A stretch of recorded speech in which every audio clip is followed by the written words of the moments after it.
Assalamu alaikum, I'm Deskin Fazal and today we will be discussing about monetary policy. In this, I need my fellow Sheikh Bilaluddin and Muhammad Zubair will also join me. We are very excited to share our knowledge and insights to you today. So let's get this presentation started. First, we will understand what is monetary policy and why is it important. By monetary policy, we mean the set of economic policies adopted by monetary authorities to influence the use of money and credit within an economy in order to meet certain objectives. A well-conceived and coordinated monetary policy helps the economy by bringing prosperity, stability, and fair income distribution. It also helps manage price fluctuations caused by inflation and deflation. It allows the economy to adapt changes without experiencing common shock, particularly in case of developing countries. Now we will discuss the objectives of monetary policy.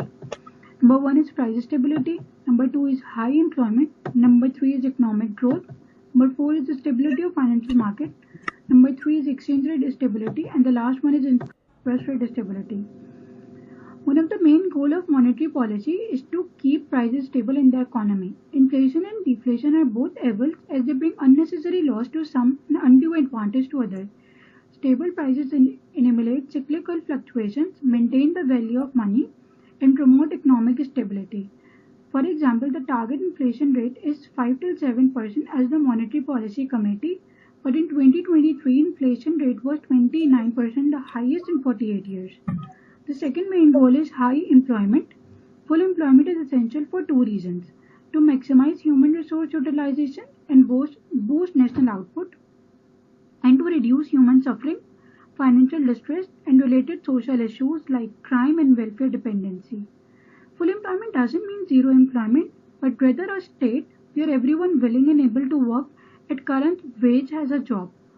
To achieve and maintain full employment, monetary authorities should implement an expansionary monetary policy with low interest rate to encourage investment and ensure equilibrium between saving and investment once full employment is achieved. The other main objective of monetary policy in Pakistan is to promote rapid economic growth with stability. This requires controlling the money supply and credit and directing it towards productive activities and saving promotion.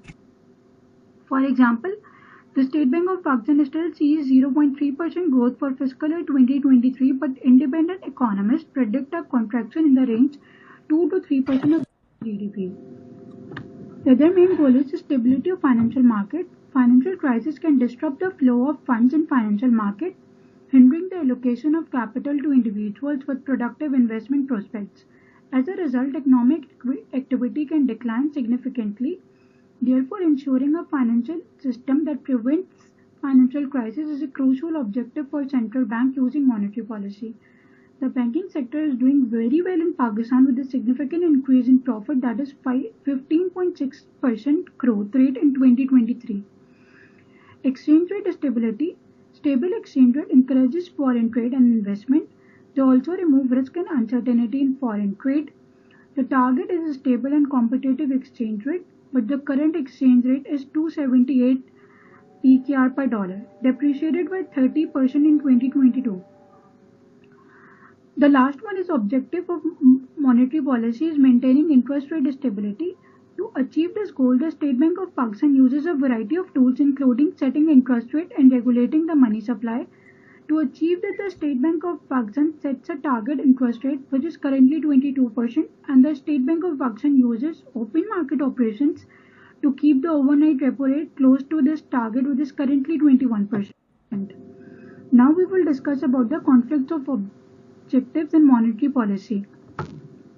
Number 1 is price stability versus full employment. There is a trade-off between inflation and unemployment. By undertaking monetary policy to increase full employment, a central bank could undertake policies to increase aggregate demand. Doing so could drive inflation, putting more pressure on the price stability.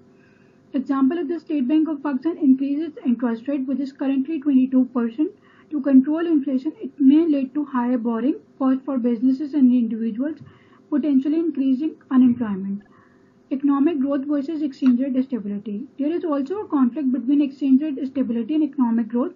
If central bank devalues exchange rate to increase its exports and boost economic growth, this could cause instability in exchange rate. For example, in 1972, Pakistan devalued rupee, aimed to boost exports and decreases imports, but it had a long-term negative impact on Pakistan's trade balance, leading to persistent trade deficit. Economic growth versus credit control. A way to control the economy might be through the expansion of credit, as it would spur investment and spending. This comes with heightened economic risk. Assalamu alaikum. My name is Sheikh Bilaluddin and today I will explain you what is monetary policy, how monetary policy works by State Bank of Pakistan, what are the instruments, tools of monetary policy, how central bank controls it, checking the effectiveness of variable by regression using EViews, what measures are needed to improve the effectiveness of monetary policy framework in Pakistan. Now, how does monetary policy works by State Bank of Pakistan? State Bank of Pakistan signals its monetary policy stances through adjustment in the policy rate, that is the SBP target rate for the overnight money market repo rate. Changes in the policy rate impact demand in the economy through several channels and with a lag. Now let's talk about what are the instruments, tools of monetary policy and how central bank controls it. Central bank uses different tools of monetary policy to achieve various objectives. These tools are quantitative measures. Quantitative measure refers to specific tools and actions that central bank uses to manage money supply directly. Number one is bank rate discount rate. When commercial bank experiences shortage of funds, they can borrow to central bank, often referred as lender of the last resort. Discount rate is the interest rate at which central bank gives loan to commercial bank by discovering their bills of exchange. Second is open market operation, commonly known as OMO.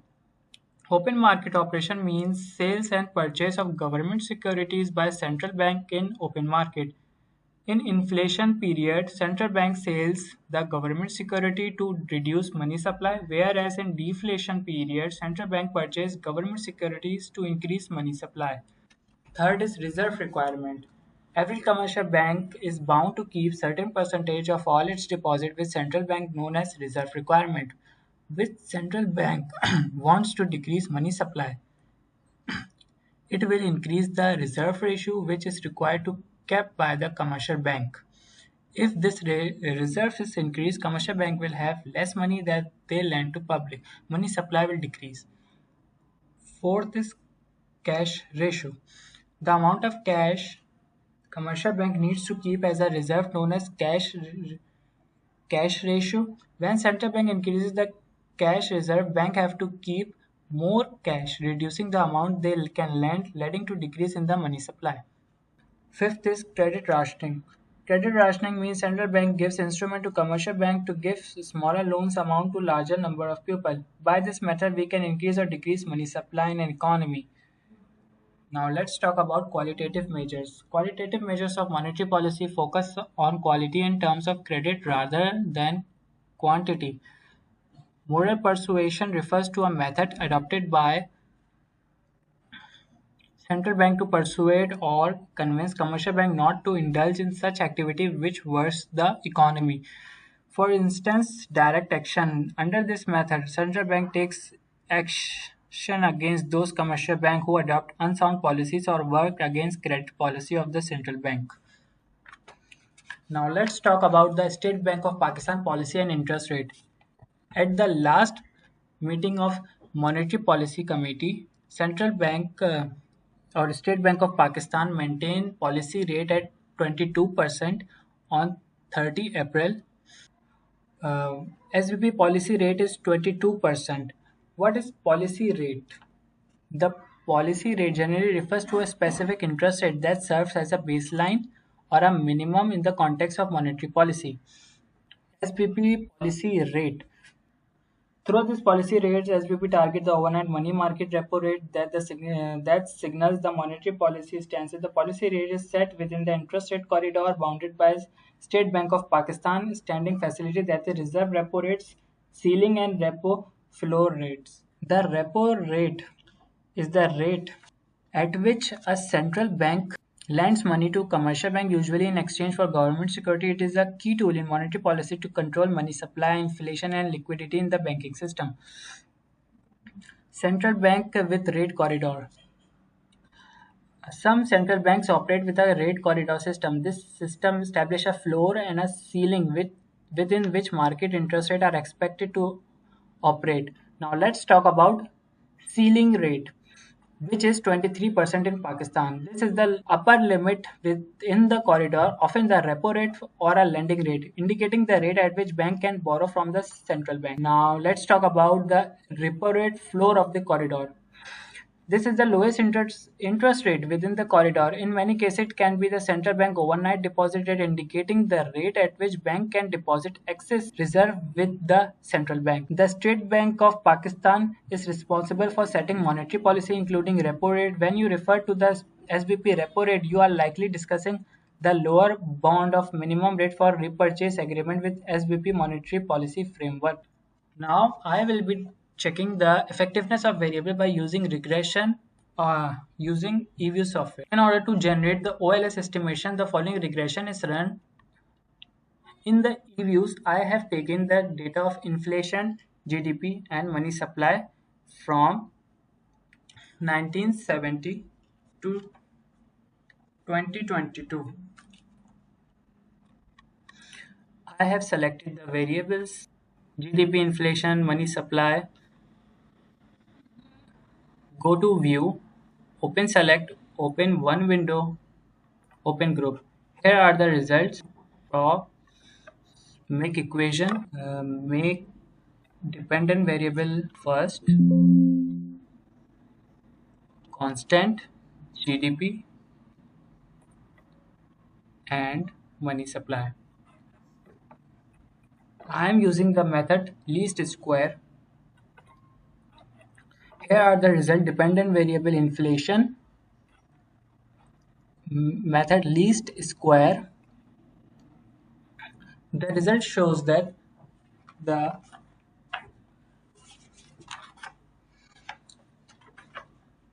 probability value of a statistics is 0.35. P-value is greater than 0.05, which is a significance level of significance, which the model is insignificant, means that the inflation in Pakistan is a monetary phenomena which does not depend totally on GDP and money supply. The relation between these variables are if uh, but in case of Pakistan, the result showed monetary policy in Pakistan is not a powerful tool in order to control inflation in Pakistan.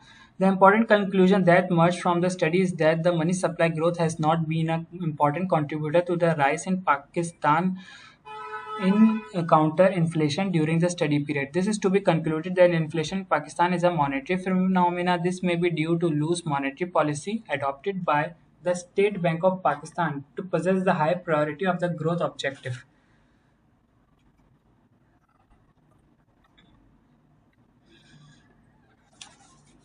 Now let's talk about how central bank manage a country's economy. Monetary policy is a tool used by central bank to manage a country's economy by controlling the money supply, interest rate, and other financial instrument.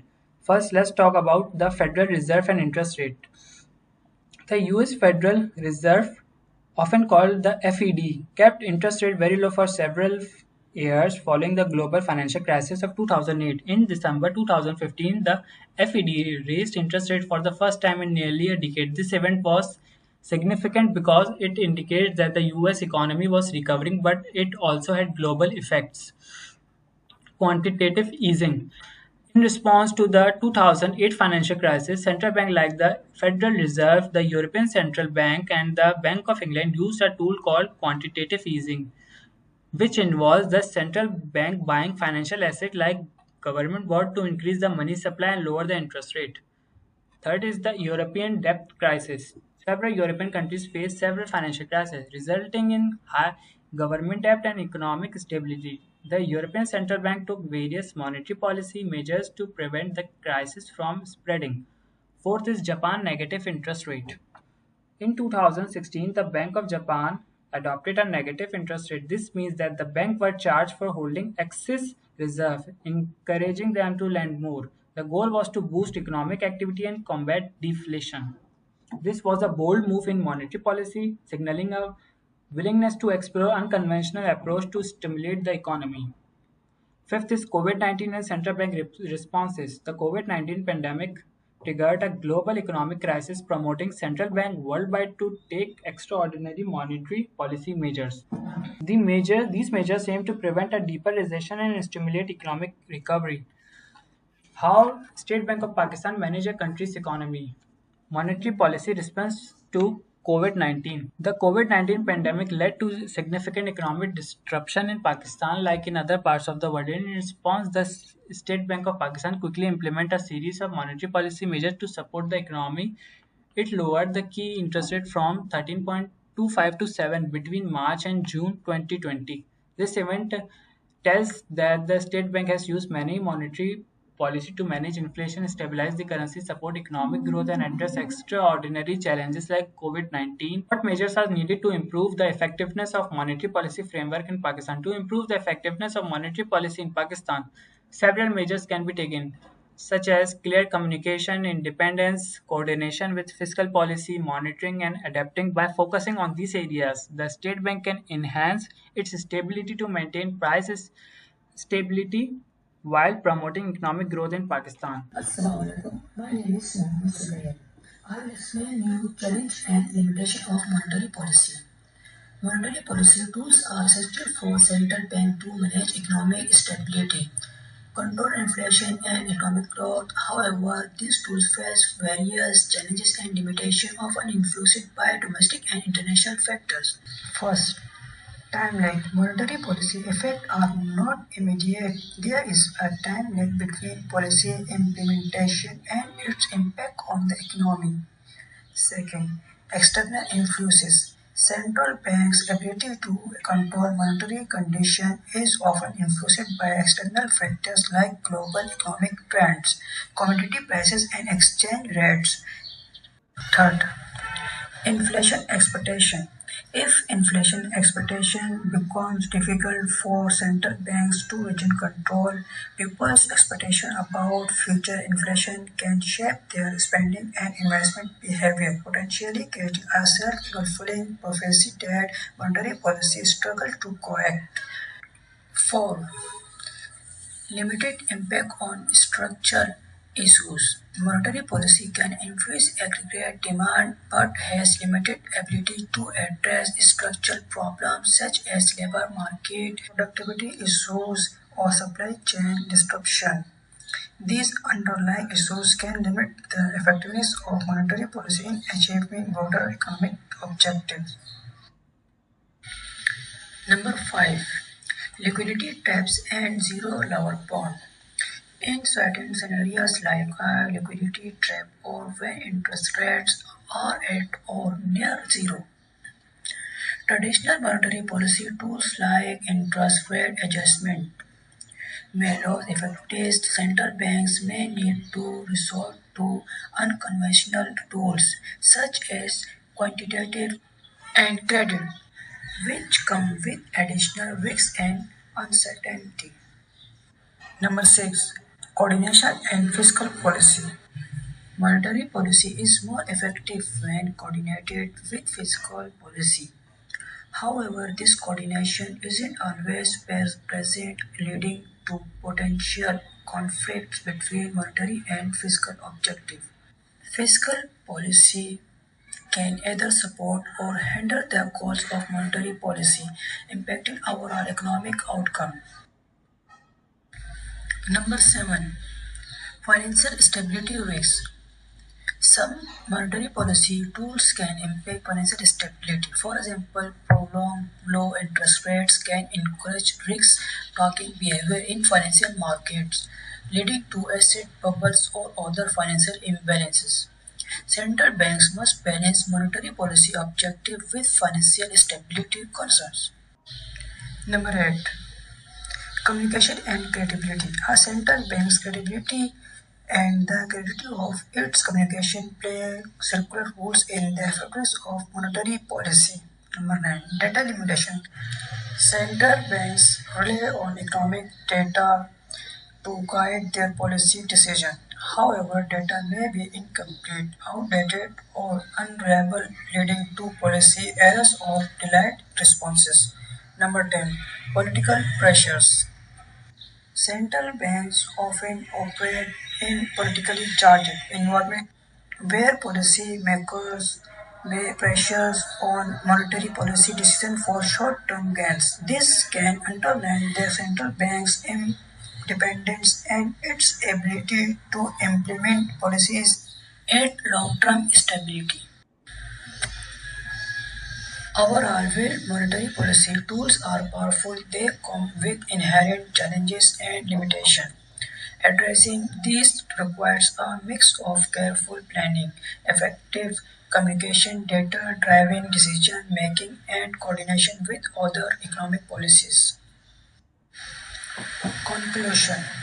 Overall, the effectiveness of the State Bank of Pakistan's monetary policy tools has been mixed, while the central banks has been able to respond to changing economic conditions and manage inflation to some extent. Structural issues in the economy, fiscal policies, and external shock often limit the effectiveness of these tools. Additionally, their reliance on monetary policy alone cannot address deeper economic challenges, suggestion that a coordinated approach with fiscal policy and other structural reforms is necessary for sustainable economic growth and stability.